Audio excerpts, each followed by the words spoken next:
Pamirsa, sugeng pinanggih malih kaliyan kula Agnia Alivia Hernisa wonten ing pawarta basa Jawi kulawarti Delta TV Kendal.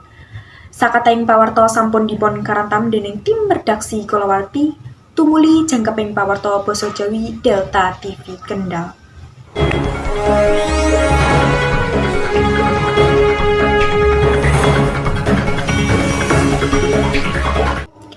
Pamirsa, saking wontenipun COVID-19 ndadosaken kathah bab ingkang mandhap drastis. Salah satunggalipun inggih punika bab perekonomian masyarakat. Kangge ngewangsulaken kondisi perekonomian dados stabil, masyarakat Kabupaten Kendal damel usaha alit inggih punika sadyan unjukan.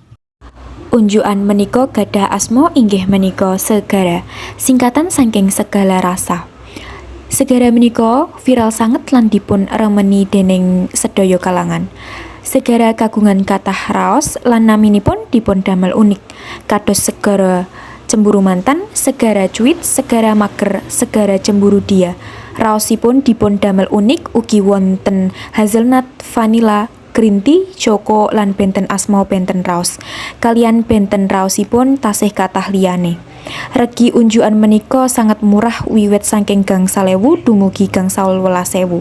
Segara kados hasil ningkataken perekonomian masyarakat kalian usaha mikro alit tengah Kabupaten Kendal. Saben leladan mesti kagungan budaya utawa ciri khasipun piyambak.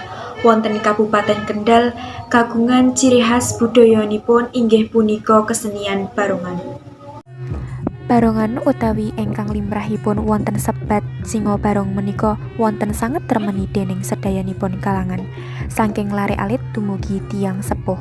Barongan wonten ing Kabupaten Kendal menika sampun wonten saking rumiyin ing taun 2012.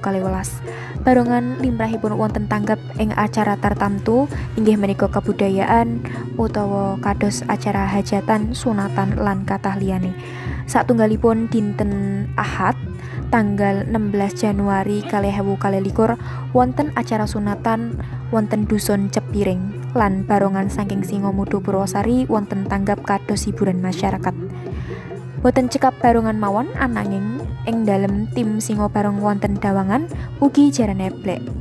Barongan menika wonten tanggap sedinten full ngantos sak menika tasih kentel pisan wonten leladan Kendal. Pamirsa, wiwit wontenipun COVID-19 pendidikan kados terhambat. Ananging boten lukar saking niku, pasinaon wonten sekolahan sampun enggal mlampah wangsul. Wiwit daring dumugi ngawontenaken pasinaon tatap muka. SMA Negeri Setunggal Kendal sakmenika mulai nglampahaken pasinaon tatap muka ing dalam kelas.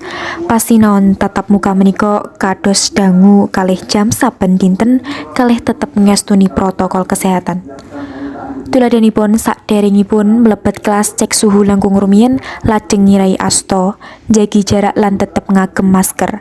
Supados terhindar saking virus, pasinaon wonten kelas siswa dipun suwun njagi jarak. Upaya saking sekolahan, bangku siswa dipun damel tandha supados mangkeipun siswa angsal lenggah piyambak. Mekaten raketing pawarta basa Jawi kulawarti kula ngaturaken matur nuwun dumateng pamirsa ingkang tasih nyawiji wonten ing pawarta basa Jawi kulawarti Delta TV Kendal. Kula Agnia Alivia Hernisa lan tim produksi nuwun pamit lan sugeng pinanggih malih wonten ing kulawarti candhaipun. Nuwun sugeng siang. Wassalamualaikum warahmatullahi wabarakatuh.